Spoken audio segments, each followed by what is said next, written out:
Thank you so much for the gracious introduction. I'm so appreciative of the brave work that Justice for All does in bringing together people to have these conversations that we shouldn't be afraid of having. And you see a lot of fear when we start talking about some of these that might be controversial, but that's the only way we're going to find a way forward.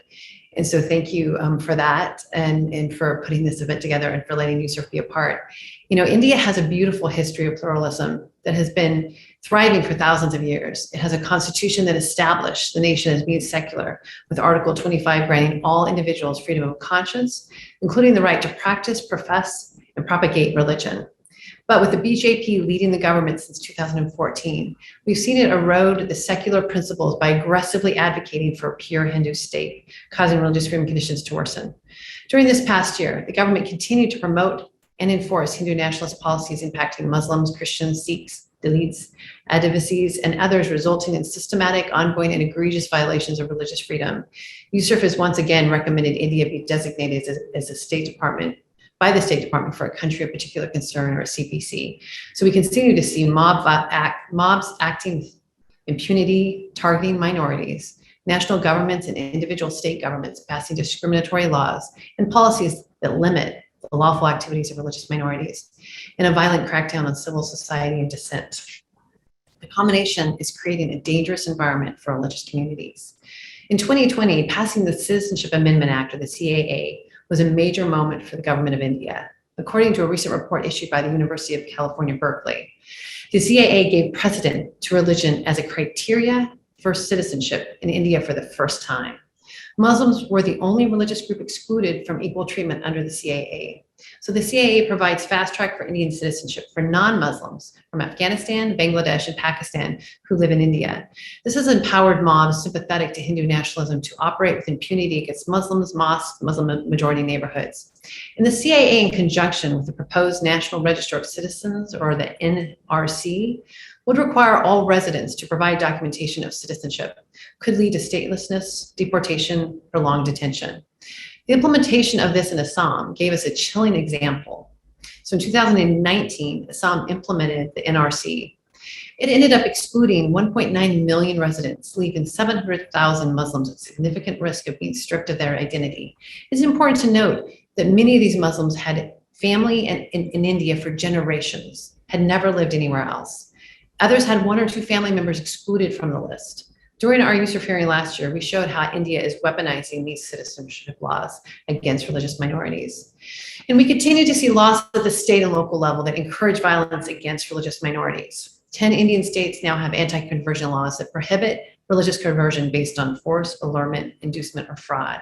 Some are so broad that they can be interpreted as prohibiting any kind of conversion. These have been used as a basis for false accusations, harassment, and violence against non-Hindus, emboldening mobs to commit violence and disrupt worship services. And several anti-conversion laws increasingly target interfaith marriage as well. Because of the utter prohibition of unlawful conversion of religion ordinance that was passed in November of 2020, those found guilty of violating these laws could face 10 years in prison. And also, we're seeing actions and rhetoric from government officials that is only adding fuel to this fire. In June of 2021, the Chief Minister of Uttar Pradesh warned that the National Security Act, which is legislation allowing the government to detain a person to prevent him or her from acting in a manner that threatens the security of the state, could be invoked against those involved in religious conversion. In October 2021, Karnataka's government ordered a survey of churches and priests and authorized police to go door to door and do inspections to find Hindus who converted to Christianity. Religious minorities continue to face targeted violence and discrimination as they are perceived to threaten Hinduism. USERF has documented credible reports of threats and violence used. As reported in December by the New York Times and others, right-wing Hindu activists at a conference took an oath to harm Muslims if necessary to make India a Hindu-only nation, which is beyond troubling. And the Association of Protection Civil Rights, United Christian Forum, and United Against Hate in a joint report documented over 300 instances of violence against Christians in just the first 9 months of 2021. We are also concerned about the Foreign Contribution Regulation Act, or the FCRA, amended in 2020, is being used to target NGOs, many that are faith-based. The government has suspended the funding of several Christian and Islamic organizations under this act, with accusations of alleged conversion activity. And on January 2nd, India moved to block foreign funds to Mother Teresa's Missionary of Charity. For 70 years, its NGO has fed the poor, run homes for abandoned children, clinics, and hospices to meet the needs of the Indian people. We're also seeing a closing for civil society in India. Throughout the last year, members of civil society, human rights advocates, and media who reported on religious freedom violations faced intimidation and harassment.